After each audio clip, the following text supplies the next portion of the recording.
All right, guys. So, we just got done doing the video about Ben Shapiro, right? And so once I got done with that, I started doing more research, and I ended up coming across the video where someone was doing commentary about Ben Shapiro doing a interview with Joe Rogan. And I watched a little bit of that, and I was trying to find, the original clip because I want to do the same thing. I want to go over that and, give my opinion about it. Now, I come across this one right here and another one.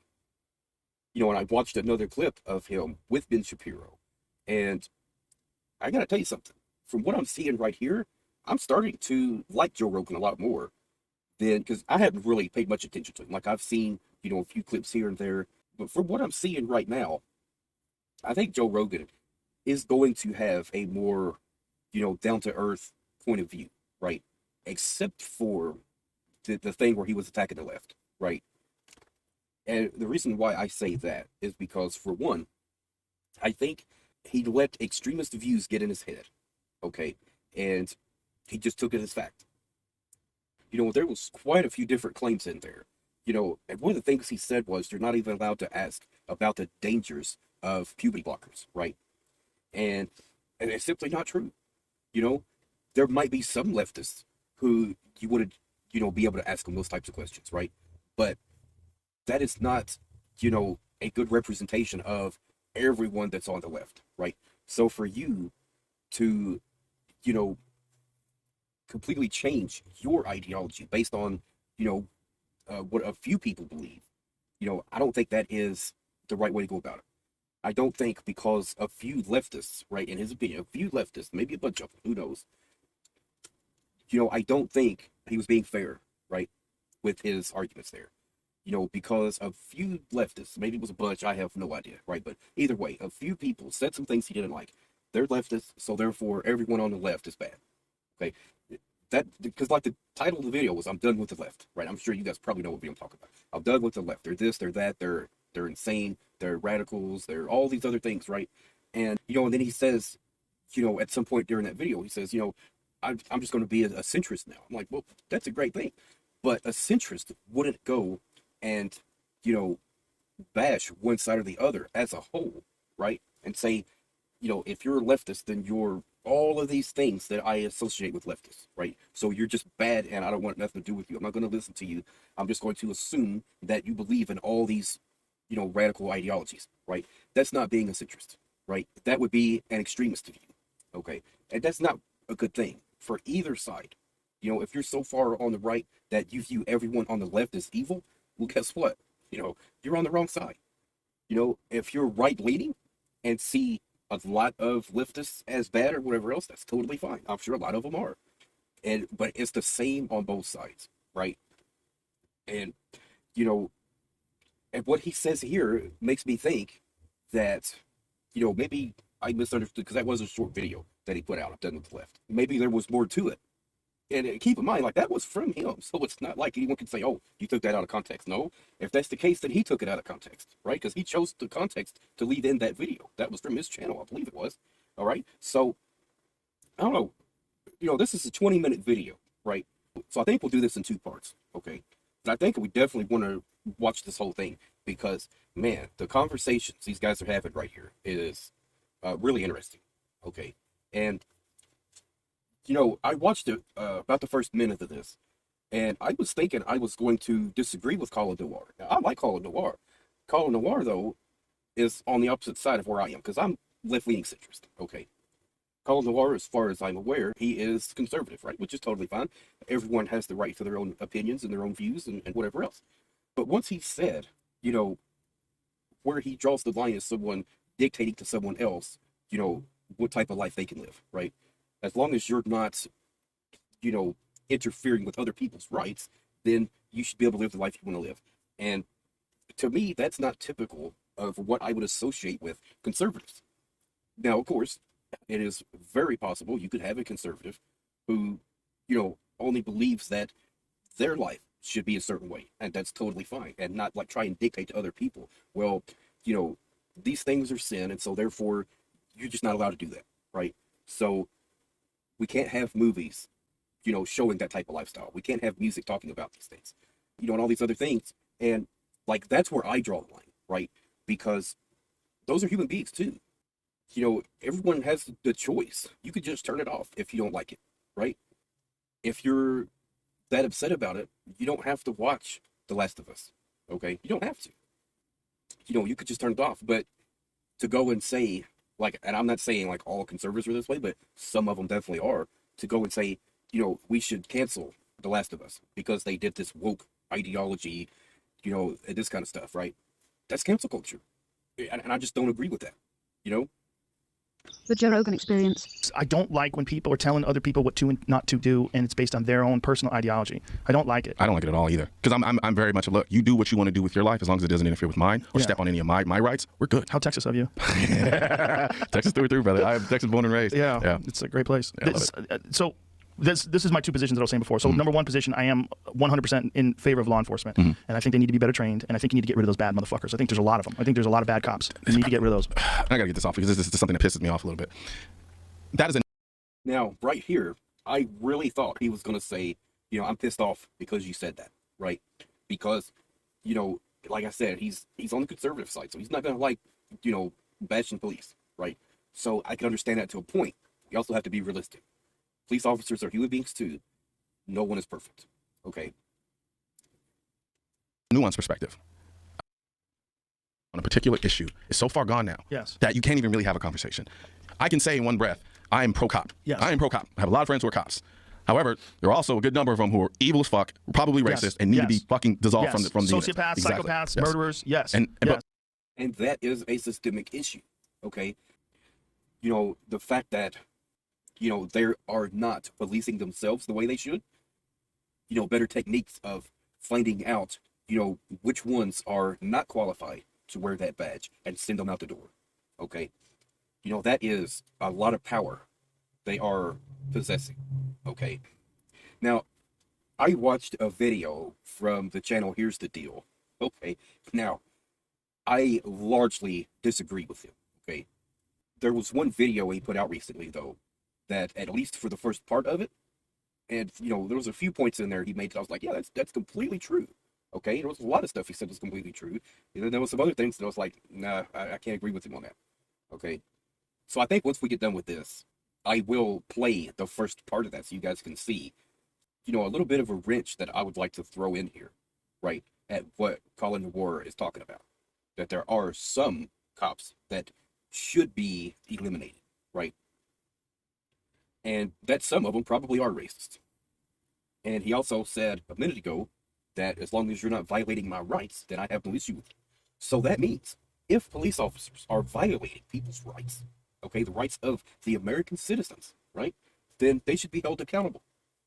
Now, and that means, they should not have qualified immunity, right? But I would say as long as they're operating within the guidelines, okay, then qualified immunity, sure, you were doing your job, okay? Totally get that. A lot of times, the things police officers have to do, it looks ugly, and, someone's loved ones gets hurt.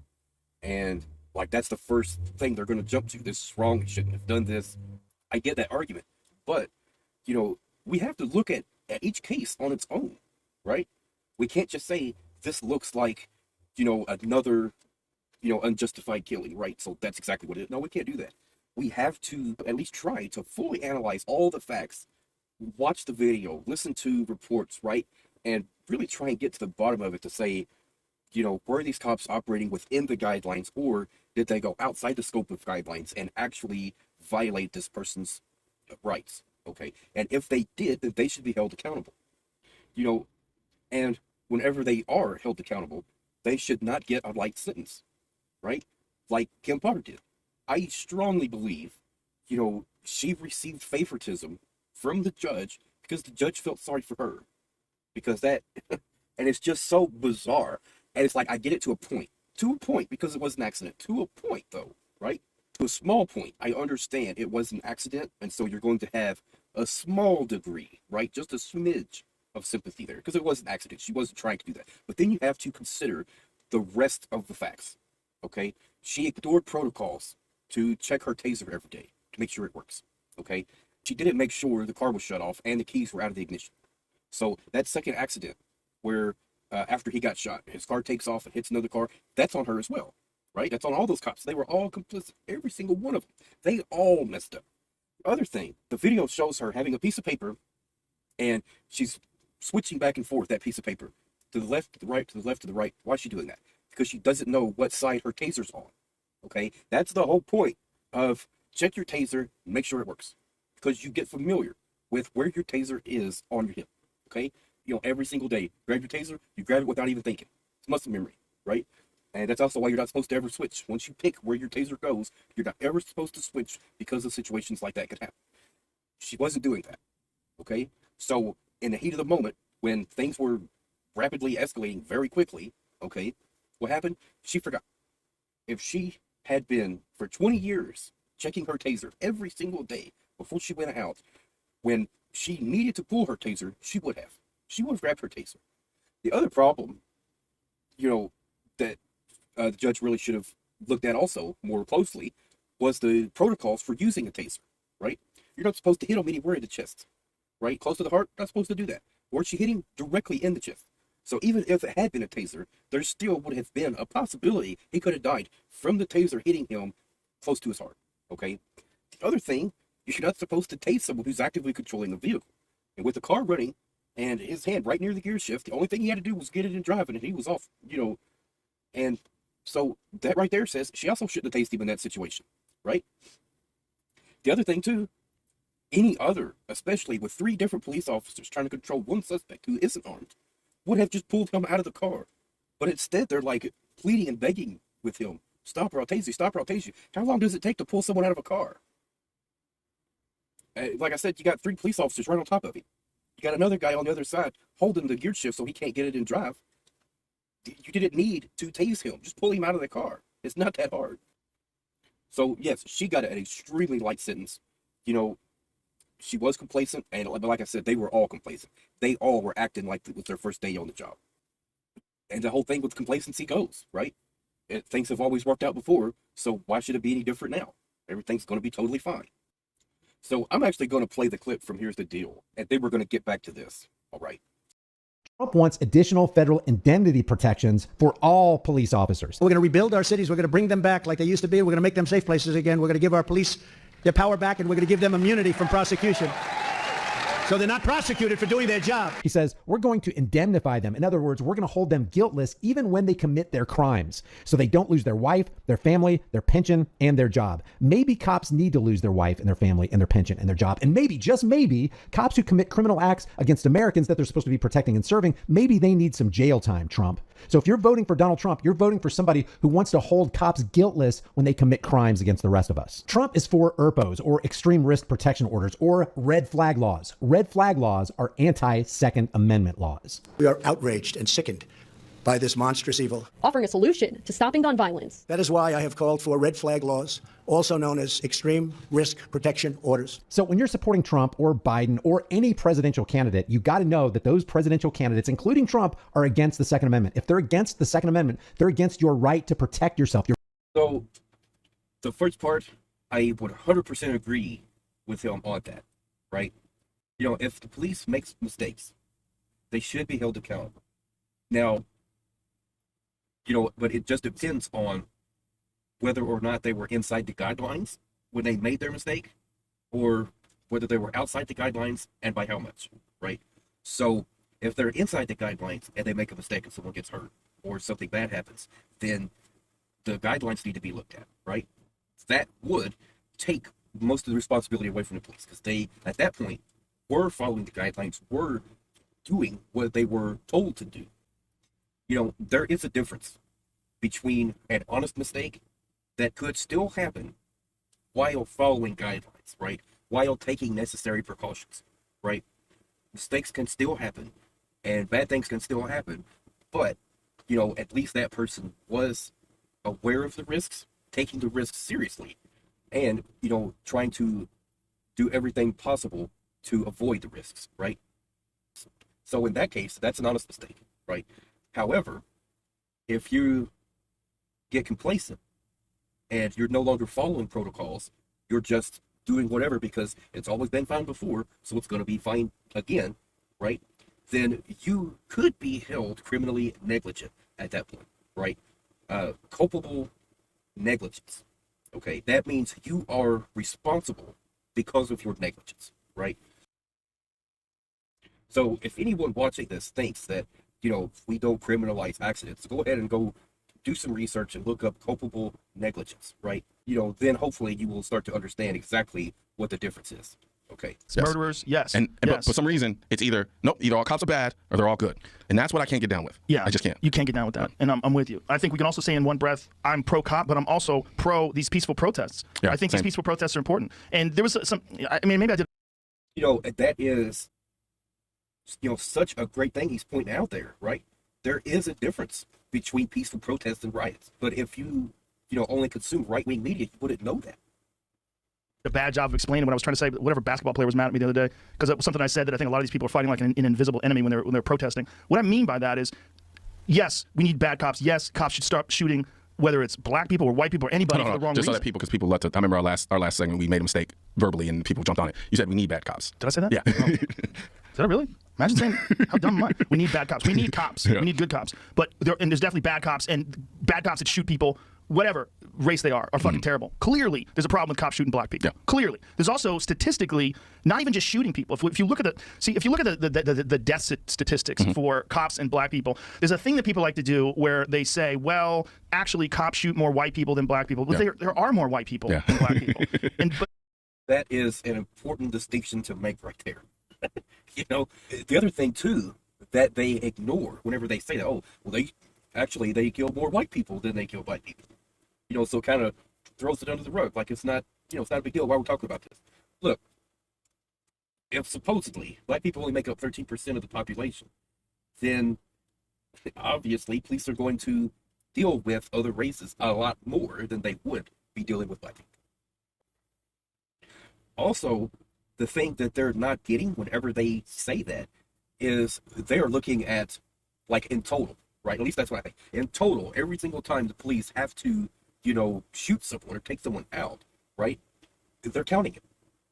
And that is not accurate, right? Like, that is not relevant to that conversation. That conversation is specifically talking about police brutality, when the police have no just cause to use lethal force, right? Or less lethal force, right? Or unnecessary force. All of those things are bad. And that's what it's talking about. It is unnecessary force. That is when, we should be bringing attention to these cases. Okay? But then they want to go and bring in, like, every single time a cop uses force, we have to count that in. No. And again, if someone is bringing up a statistic and saying, police used force against, this many black people, right? Well, that's not a fair assessment. Okay? That is not enough to say, there is a problem with police targeting black people, right?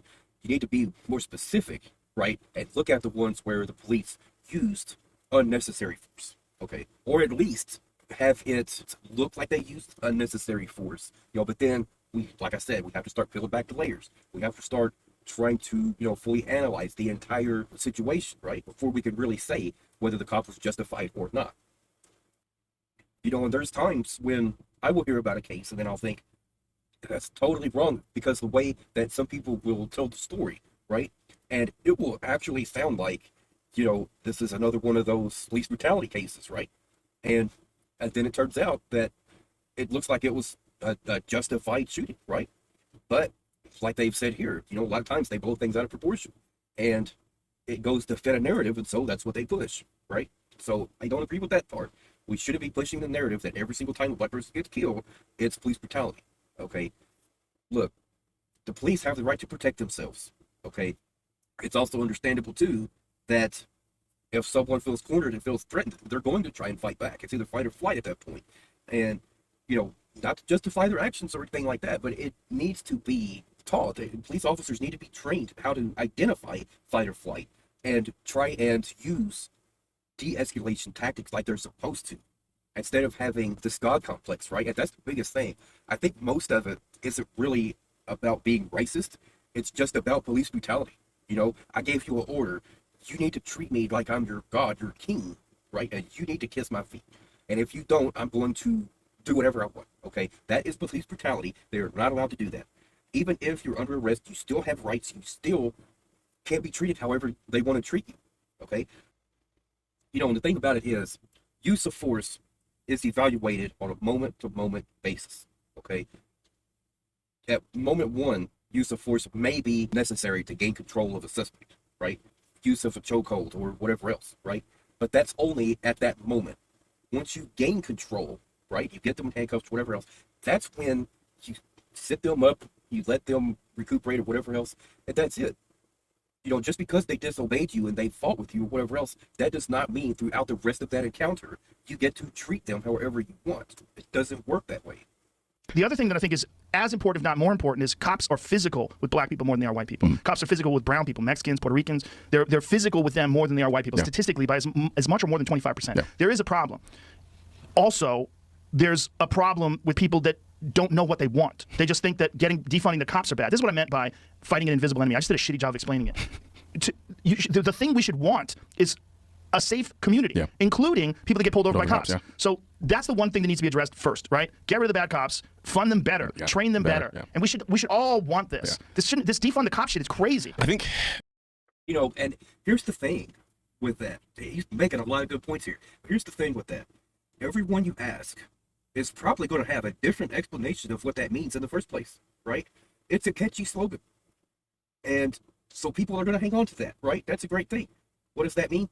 I don't know what it means, right? It means giving some power back to the people. I'm for that, right? So it depends on who you ask. Now, if someone says, eliminate the police, we don't need them anymore, I'm going to disagree with that person. I'm going to say, no, you're crazy, okay? You can't have a safe community without police officers. But you need good police officers, though. So there's the difference, right? You need good police officers, right? So there's a difference there. Now, if someone says defund the police means take some of their power away from them, right? The immunity part, the qualified immunity, take that away from them, right? And make it so that if they violate someone's rights and use unnecessary force, they should be held accountable. If that's what that person means by defunding the police, then I think everyone should be on board with that, right? Yes, defund the police. Take their immunity away from them and make them follow the dang protocols, right? That is supposed to eliminate the risk of people getting hurt. That's the main thing that we should be focused on, right? Because we don't want suspects getting hurt. We don't want police getting hurt. Like, everyone is human beings. Everyone wants to go home at the end of the day, right? And it's understandable people want to protect themselves. You know, and when fight or flight kicks in, you know, it's either him or me, you're going to have people getting hurt at that point. And so it's for the best for both parties you don't get to that place. So if that cop knows, you know, if I go out of bounds here, right, and I just pull this guy out of the car and, you know, start roughing him up for no reason, I know I could get in trouble for that and possibly go to jail. I'm not going to do that. That's the best case scenario, right? But if he knows he has qualified immunity, that he could do whatever he wants and he's not going to have to worry, right? Then he would have a God complex, you know, and that's the biggest problem, is that freaking God complex, y'all. A lot of this movement has been co-opted. By and I always hesitate because I like I said, I'm not a conspiracy theorist, but I have to call a spade a spade. There are a lot of subversive. There's a subversive group in this country that wants to topple the current structure of the United States, so that they can gain power because they think they can rule better. And a lot of those people, generally speaking, are Marxist. Yes. That's pretty much it. That's why, like, I make a delineation when people are asking me about Black Lives Matter, for instance. Black Lives Matter, the sentiment, I can get down with. Black Lives Matter, the organization, I cannot. And why is that? Because they are not for the same thing. Well, so what do you think? The leader, the founders of Black Matter, like the founders of Black Lives Matter, literally just came out and basically said she's a trained Marxist. She didn't basically say, she said blatantly, she's a trained Marxist. Both of them.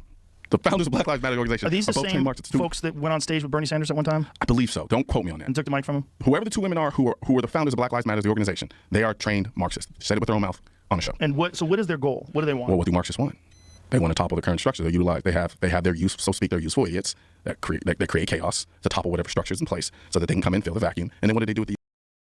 So I think what he's getting at here is, you know, the people who are peacefully protesting for Black Lives Matter, right? Like, he's in full support of them because they are protesting for the sentiment, right? The basic concept, right? If you violate a black person's rights because you think you can, you know, because you think you can get away with it, then you're sorely mistaken, right? That's what the movement is all about. You know, Black Lives Matter. You can't just, you know, do whatever you want to us and just, you know, get away with it, right? What do they do with the useful idiots? they dispose of them because they are rebellious in nature and thus will topple the power structure that's in place then. So who are the useful idiots that you think that they are utilizing? The people running around spraying Black Lives Matters while rioting and looting. Yes. Not protesting, right, but rioting and looting. That's the distinction. And this is what I did a shitty job explaining. There's a lot of people that are out there protesting. I don't necessarily think they understand what needs to be done. Like, what needs to be done to keep us safe is not defunding the police. What needs to be done is, maybe. They need to go through the fucking police department with a fine-tooth comb, and every one of these motherfuckers that has multiple complaints. And Joe Rogan, guess what that is? I mean, like I said, it depends on who you ask. But you ask me, my definition of defund the police, that's exactly what he's talking about. You know, retraining, looking for, you know, any cops who can't follow protocols, right? And get them out of there. You know, they need to go find another job where they don't have to work with the general public, right? As simple as that. That's defunding the police. That is taking, you know, some of their power away from them and say, look, you guys are too powerful. The simplest way to put it, you guys can't have that much raw, unchecked power, okay? Just get rid of them. Just get rid. Find out what the fuck is going on. If the multiple complaints don't make sense, then leave them alone. But find out, like that guy, that guy that killed that guy, and for anybody who could do that to a person, who can lean on a person's neck like that for 8 minutes, something's fucking wrong with you. Something's fucking wrong with you, and you should have never been a cop in the first place. And we all know that there are people like that. When you talk to people that are in the military, there are folks that they have to work with that are fucking sociopaths, and they hope that BUDS training and that SEAL training is going to weed those guys out, or that Ranger training, or whatever the fuck it is that they have to do. But it doesn't always. Always. And sometimes they get in a situation, and Jocko was talking about how you'll get an entire SEAL team that they have to disband and reset up because they have bad leadership. And so you get these same guys, and they come in with good leadership, and they get trained correctly, and it turns around, and it turns out, you know, look, if we join some sort of a military group, and you're being led by some fucking piece of shit commander, what do you do? Where do you go? And your faith in the whole entire organization is fucked. So a lot of this stuff is top down. So you have a lot of these cops that are in these bad neighborhoods, and they've been dealing with corruption for. There's a movie called The 7-5, and it's about the 75th precinct in New York, and Michael Dowd, who is one of the guys in the movie, was a bad cop, and he's out now, and he did time and shit like that. But it's a fucking crazy movie, and I had him on the podcast. But his first day on the job, didn't they throw a dude off a balcony or some shit like that? He was told to shut his mouth. Something happened, like first day on the job, he witnessed some crazy shit, and he was basically told, hey motherfucker, this is how we do shit. Like, get all that fucking goody two shoes dragnet bullshit out of your head. This is how we do things here. And so then you're indoctrinated into this force that's already compromised. And I think that's where a lot of people that's why I think a lot of people come from when they talk about the systemic aspect of this. Right? It's that culture that breeds the mentality that says, all right, this is the way things are going to be done. So you either get down or you lay down. Right. And so in a lot of that responsibility is born on the leadership in these places. And that's what needs to happen. There needs to be a restructuring and reorganization of the leadership from a top down perspective. That I do believe, and I agree with you. I'm like, you got a guy who has multiple complaints. I mean, at a certain point where there's smoke, there's probably gonna be some fire somewhere. And so at that point, if you can't really reasonably justify why this person is getting a lot of complaints, and like you said, if it doesn't make sense why they're getting complaints, then okay, cool. But if you're like, all right, this just seems real suspect, either do a deeper investigation of it or get rid of them. And there's a problem with most people when you give them ultimate power over someone else. And it's not just the power of having a gun, it's the power of being able to tell someone, do what I'm telling you to do. There's a crazy video I watched the other day of a white guy pulling over another white guy, and he's telling the guy, get out of the car, and the guy's like, why do you want me to get out of the car? He goes, because I'm fucking telling you to get out of the car, and he pulls out his pepper spray.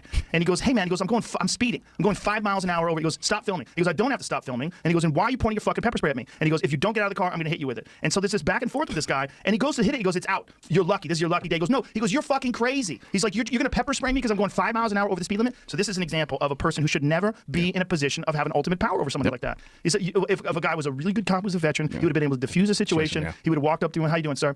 You know why I pulled you over? You're going a little bit fast. You're going 5 miles an hour over the speed limit, blah, blah, blah, whatever it was. You don't point fucking pepper spray at a guy just because he's filming you. When he's filming you, he's allowed to do that. That's you. This is like you know, I can't find anything at all that they've said in here that I disagree with.